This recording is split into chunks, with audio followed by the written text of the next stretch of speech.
Welcome back नाजरीन, जहां हम प्रोग्राम के पहले दो सेगमेंट्स के अंदर भी इंडिया और इंटरनेशनल फ्रंट पे बात कर रहे थे। इसी हवाले से मजीद डिटेल गुफ्तगू करेंगे। मेरे साथ अब्दुल्ला हमीद गुल साहब हैं। अब्दुल्ला साहब, thank you so much for giving us time. सबसे पहले तो मैं अपने इब्तदाइये में भी ये चीज़ बता चुका हूँ कि 15 मई से ये स्टार्ट होने वाला मामला, जो कि जिस तरीके से वहाँ के नौजवानों को कॉकरोच कहा गया और उसके बाद ये कॉकरोच जनता पार्टी बनने से लेके जंतर मंतर तक ये मामला पहुंचा और ये पेपर लीक होने का मामला, जो कि इंडिया के अंदर एक माफिया बना हुआ है और वो एलिट क्लास के बच्चों को नवाजते हैं और वहां के नौजवान जो मेहनत करने वाले होते हैं उनको नहीं नवाजा जाता।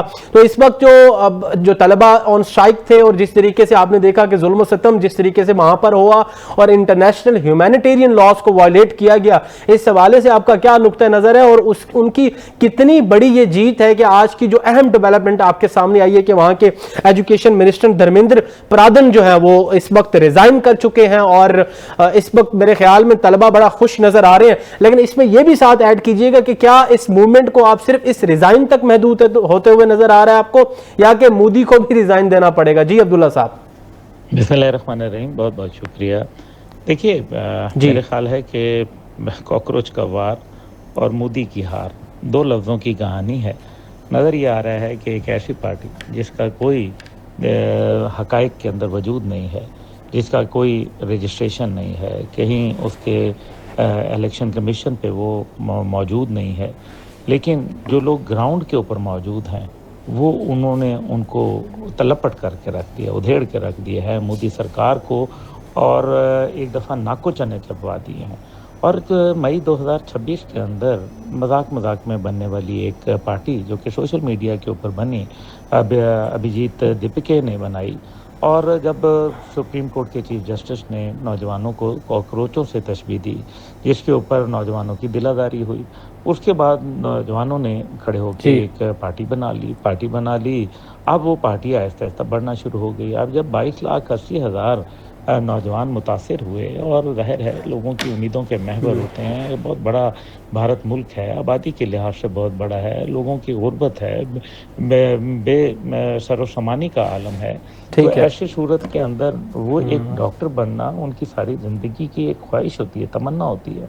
अब जब उसके ऊपर कदगन लगाई गई और वहाँ पेपर लीक हो गए तो नौजवानों ने मुतालबात किए, 20 नौजवानों ने ख़ुदकुशी कर ली। ये नॉर्मल नौजवान नहीं थे, पढ़े लिखे नौजवान थे जो कि मुस्तकबिल में डॉक्टर बनना चाह रहे थे, जिनके इतने नंबर आए थे कि वो उस इम्तिहान के अंदर बैठते। तो उन्होंने जब ख़ुदकुशी कर ली और फिर नरेंद्र मोदी की जो सरदमहरी थी, जिस तरीके से जालमाना उसका सोच थी, वो नौजवानों को उसने कॉकरोच ही समझा। नतीजा ये निकला कि वो एहतजाज शुरू हो गए। जब एहतजाज शुरू हो गए तो नरेंद्र मोदी और उसकी सरकार लहतो लाल से काम लेते रहे, धोखेबाजी करते रहे, जो हमेशा से वो करते रहे। उन्होंने सोचा जंतर मंतर पे बैठे लोग, हम उनको जंतर और मंतर से जो है वो राम कर लेंगे, लेकिन ऐसा नहीं हुआ। नौजवान बढ़ते गए, नतीजा ये हुआ कि पुलिस को मज़ीद कुमक बुलानी पड़ी, कई दूसरे सूबों से बुलवानी पड़ी, और उसके ऊपर फिर पैलेट गन का इस्तेमाल करना शुरू कर दिया। कश्मीर में करते रहे, दुनिया खामोश रही। लेकिन आज जब वहाँ निचली जात के हिंदुओं के ऊपर, दीगर हिंदुओं के ऊपर फायरिंग हुई, और इसने कॉकरोच जनता पार्टी ने एक और काम किया, और वो बड़ा मेरे ख्याल में इंटरेस्टिंग है। उसका सबसे बड़ी बात यह है कि उन्होंने सिखों को, मुसलमानों को, सबके साथ मिल के ये काम किया। और जो नरेंद्र मोदी की सरकार थी वो तकसीम करती थी और हुकूमत करती थी, डिवाइड एंड रूल का फार्मूला रखा हुआ था।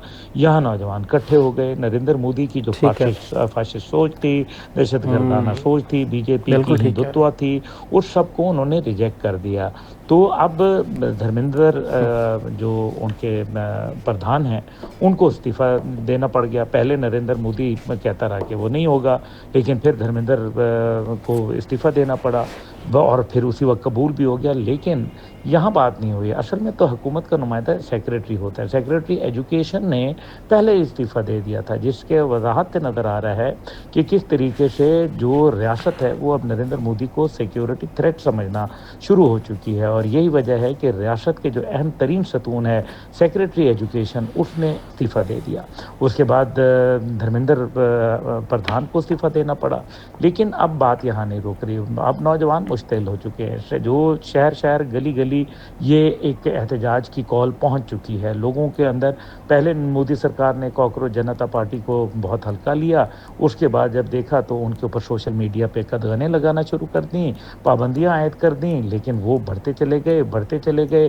گودی میڈیا نے جھوٹ بولنا شروع کیا. گودی میڈیا کے جھوٹ کو لوگوں نے قبول نہیں کیا اور نتیجہ یہ ہوا کہ اب لوگ حقائق کو جان چکے ہیں. اب وہ مودی کا استعفیٰ مانگتے ہیں اور امت شاہ کا استعفیٰ مانگتے ہیں. ساتھ ہی ساتھ وہ کہتے ہیں کہ 2029 کے اندر الیکشن کے اندر ہم بی جے پی کو نہیں جیتنے دیں گے.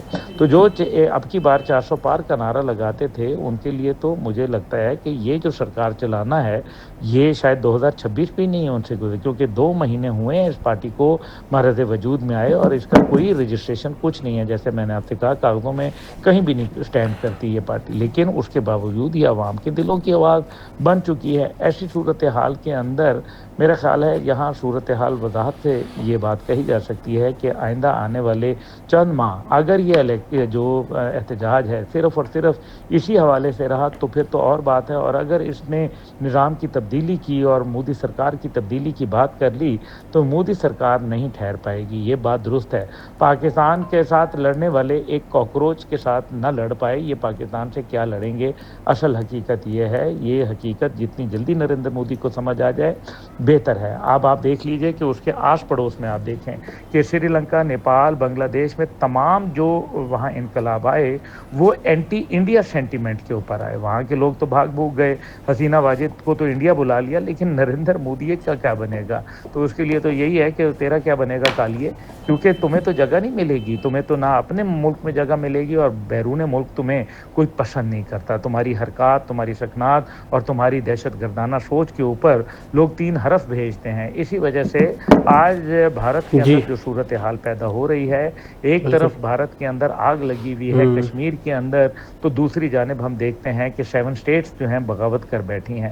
تیسری جانب سکھ ان کے قابو سے باہر ہو چکے ہیں. چوتھی جانب جو ہے ان کے اپنے امن فراہم کرنے والے راشٹریہ رائفلز وہ وردی کے اندر احتجاج کر رہے ہیں. تو بھارت کے اندر یہ ایک چونچوں کا مربع بن چکا ہے اور نریندر مودی کی یہ جو سرکار ہے یہ اب اس کو بچانے میں کامیاب نہیں. جی ٹھیک ہے Abdullah sahab, thank you so much for giving us time. ناظرین آج کے پروگرام کا وقت ختم ہو چکا ہے. انشاءاللہ آپ سے پھر کل ملاقات ہوگی. اپنے میزبان عمر شریف لغاری کو اجازت دیجیے. اللہ نگہبان. پاکستان زندہ باد.